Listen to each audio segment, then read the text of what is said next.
Look at the solutions of question 5 on page 179, which you had for homework on Thursday. So the first part of the question asked us, what was the largest sphere? Well, actually, what was the volume of wood that we had to chip away if we constructed the largest sphere possible from this block of wood? So let's do a sketch to help us visualize this.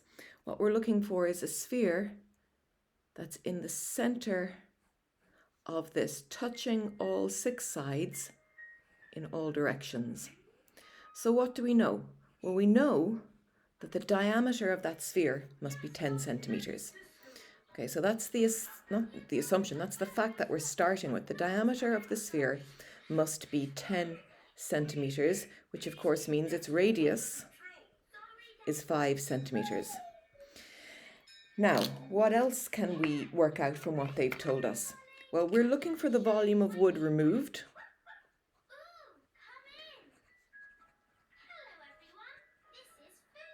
And what that's going to be, how we're going to calculate that, is by calculating the volume of the cube and taking away the volume of the sphere.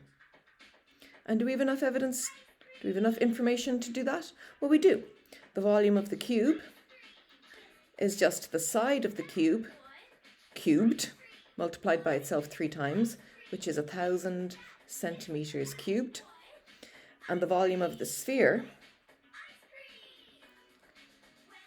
we need to use the formula. It's 4 over 3 pi r cubed. And you can use the pi button in your calculator to calculate that. So that's going to be 4 over 3 by pi by the radius, which is 5 centimeters cubed.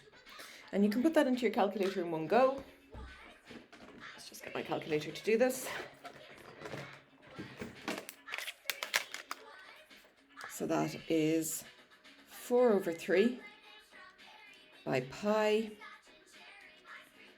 by 5 cubed.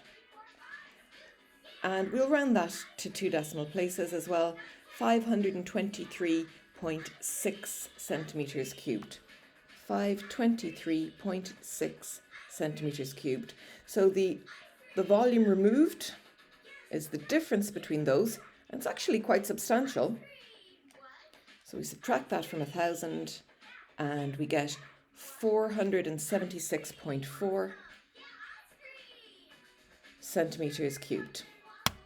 Okay, so that's how we answer part A. I'm after blurring that, sorry. 476.4 centimeters cubed is our answer. Okay, the second part of the question asked us to work out the volume of a cube which could completely enclose that square. So, what are we looking at then? We're looking at the smallest possible cube that can go around this, the smallest possible sphere which can go around this cube. Okay, so it's not the best diagram. Let's take a look just at this in, go around like that, in cross-section terms. If we look at the diameter of this sphere, what do we know? This is the shape that we have, like this, okay? The square, the side of the cube, the corners of it must touch the sides of the sphere.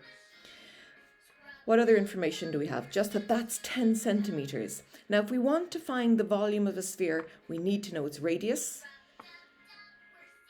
And the radius can be found by half the diameter, which is the diagonal of the sphere that we have here. Okay, so hopefully you can see that. That will be the radius, and that will be the radius which we get from the diameter.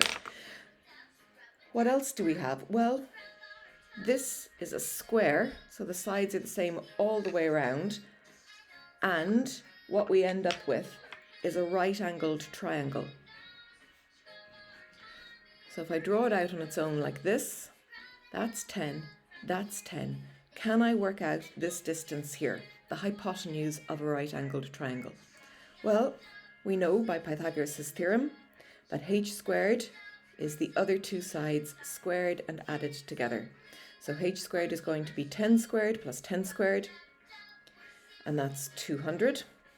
So h is the square root of 200, and if you put that into your calculator, you'll get 10 times the square root of 2, which means, so that's the diameter of my sphere. So that means the radius of my sphere must be half of that, 5 root 2 centimeters.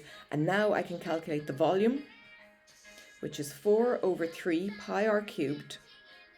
So that's 4 over 3 by pi by that radius cubed. And we can just put that into our calculator, work it out to 2 decimal places.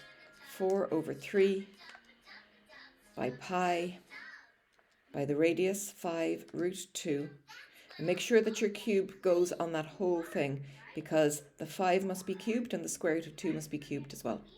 And we get 1,480.96 centimeters cubed.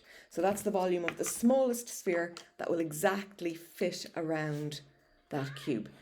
Now the last thing I always do is just check that I've answered the question. So for part A, they asked me what volume of wood would be chipped away. They didn't say what format to give my answer in, so I went to, well, 1 decimal place because it was 40. And they asked me the volume of the small sphere that can enclose the cube fully, and again I went to 2 decimal places, and there I've done that and used my units as well. Okay, so hopefully you were all able to make a start with that anyway. If you weren't sure what to do at any step, I'm hoping that you can now see how we would approach a question like this. So do let me know if you have any questions. Thank you.